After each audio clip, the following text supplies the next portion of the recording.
गणेशपुराणम् उपासनाखण्ड पञ्चाशीतितमोऽध्यायः स्कन्दोत्पत्तेरितिहासः। क उवाच शिवस्य लिङ्गनाद्भिल्ली मदनानलदीपित न पक्वापि सुखं देवी निर्जले शफरीयथ पतिता जलमध्ये सा शीतलो क्षीरशालिनी न शर्मलेभे तत्रापि स्थले निद्रां न चालभत कर्पूरचन्दनं तस्य अधिकं तापमाददे न शीतलपदार्थोऽस्याः कोऽपि सन्तोषमादधे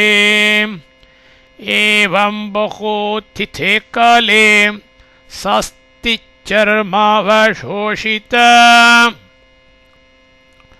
ततो गिरीशमागम्य गिरिजागिरमब्रवीत् न त्वं मृषसि मां देव कामवस्थां गतास्मिह दग्धोऽपि मदनो मह्यम् अत्यन्तं पीडयत्यहो नानोपाया कृतस्तस्य शान्तये न च साभवत् येनोपायेन शान्तिः स्यात् स तं कुरु मम प्रभो इति वाक्यं समाकर्ण्य प्रियया प्रियक्रुद्धरः रहस्येतां करे कृत्वा पर्यङ्के पर्यवेशयत् रेमे तया यथेष्टं स मदनेन वशीकृतः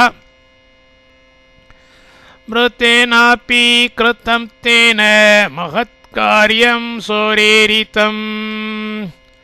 अनङ्गेन समो नैव धन्वीति यश आष्टवान्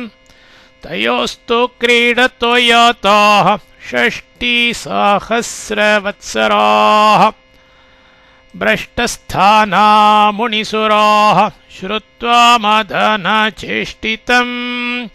कैलासं पुनरायातास्तत्र क्रीडारतं हरम् ज्ञात्वा तूष्णीं स्थितस्तत्र चिन्ताव्याकुलचेतसः तारकासुरभीतास्ते पुनर्गह्वरमागता कदा वधो भवेदस्य कदा स्थानानि याम च करिष्यति कदा शम्भोरस्माकं दुःखनाशनम् इति चिन्तार्णवे मग्ना यावत् ब्रह्मादयः सुराः तावदुचे सुराचार्यो वाक्यं मे शृणुतानघाः प्रेषयन्त्वखिलवह्निं रूपान्तरधरं हरं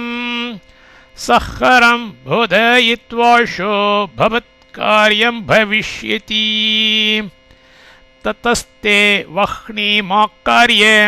तुष्टुवुर्विविधैस्तवैः देवावोचः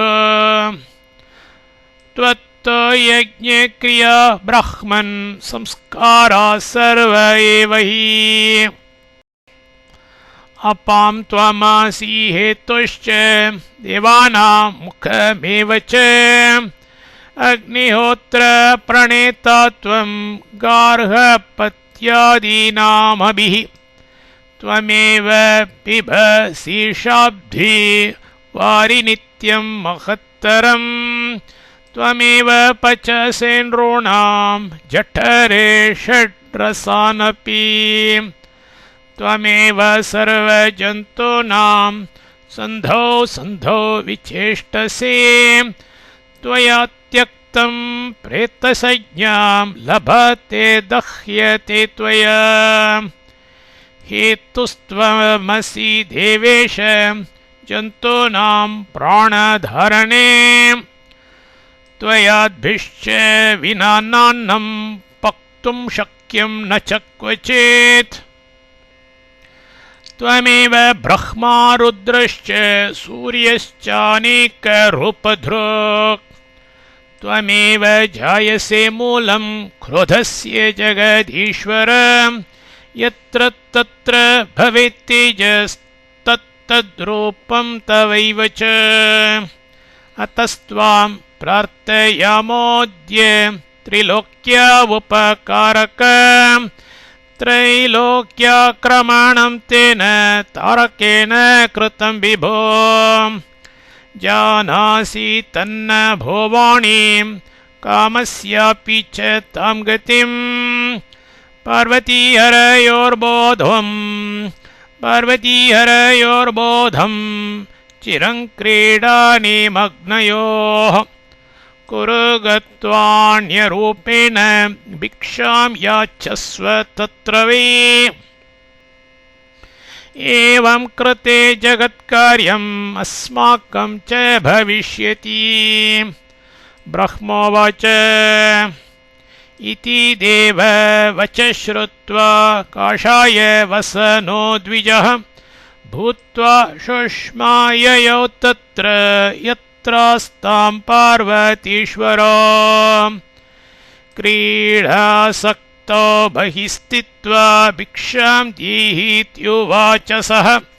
त्रिवारं प्लुतशब्देन द्वाभ्यामपि श्रुतस्वनः चतुर्विस्मितौ तौ तु परस्परमुभौ वचः परिधत्तां शुके स्वे स्वे कुतोऽत्रायं समागतः किमस्मै च प्रदातव्यम् इति चिन्तां च चक्रतुः ओमां जलावदाद्वीर्यम् अशक्ता तस्य धारणे जानते भावीनं चार्थं ददौ सा भिक्षुकायतत् भूमौ त्यक्तं दयेदेतत् त्रैलोक्यं सचराचरम् हरवीर्यमित्यपीत्यत् वह्निशापभयात्तयोः गर्भवान् नलो जातो लज्जावानपि तापवान् तत्र यत्र ययो वह्निः शर्मलेभेन तत्र वै उषस्युत्थाय गङ्गायां तुलासंस्ते दिवाकरे स्नातुं यावत्स शौचादि कुरुते तावदेवः आगता षट् स्त्रियस्तत्र स्नातुमूर्जे समाहिताः अग्निनाय समुत्सृष्टं गङ्गेयं च हरप्रिया धारयिष्यति शक्ता चेज्जलरूपा सुशीतला शिववीर्यं च तत्ताभिः प्राशितं षड्विभागतः तस्मिन्नेव क्षणे सोऽग्नेरन्तर्धि समपद्यत अंकुशानि च यातानि दूरदेशं गते नले परिधाय स्ववस्त्रांस्तास्ततो याता निजं गृहम् ददृशो पतयस्तासां मुखान्यत् युज्ज्वलानि च गर्भिण्य इति ते ज्ञात्वा ज्ञानदृष्ट्या मुनीश्वराः बहिश्चक्रोर्गृहात् सर्वा न प्रदर्श्यं मुखं त्विदं तासमित्य पुनर्गङ्गां तीरे शरसुशोभिते मुमुचु स्वस्वगर्भं ताः शुद्धा स्नाता गृहाण्ययुः षट्सुत्तासु प्रयातासु स्वं स्वं गर्भं विमुच्य वै षण्मुखो द्वादशभुजा बालस्तत्र व्यजायत तस्य हुङ्कारमात्रेण निपेतुर्भानिरवाद्भुवि चकम्पे धरणी सर्वा शेषपातालमेव च द्रुमा उन्मीलितः सूर्यो निहाराच्चादितोऽभवत् एतस्मिन्नन्तरे तत्र नारदो दिव्यदर्शनः कैलासं गिरीशं द्रष्टुं गच्छन्मार्गे ददर्शतम् अतिदीप्ततरं बालं दुर्दर्शं बलवत्तरं प्रणिधानेन तं ज्ञात्वा तूष्णीं कैलासमाययो उवाच पार्वतीं शम्भुं वृत्तान्तं सर्वमेव च जहर्ष पृथिवी सर्वां ज्ञात्वा तं गिरीशात्मजम् देवदुन्दुभयोनिदुर्गन्धर्वां जगोरद्भुतम् नारद उवाच आगच्छत मया दृष्टो गौरीमार्गे तवात्मजः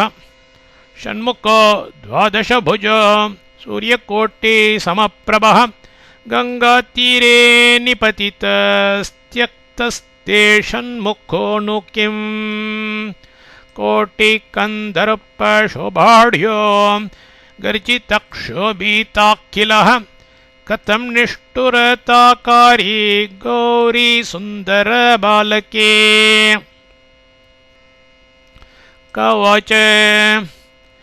इत्युक्त्वान्तर्हिते तस्मिन् गौरीबालकमभ्यगात् इत्युक्त्वान्तर्हिते तस्मिन् गौरीबालकमभ्यगात् इति श्रीगणेशपुराणे उपासनाखण्डे स्कन्धोपाख्यानं नाम 85तमोऽध्यायः।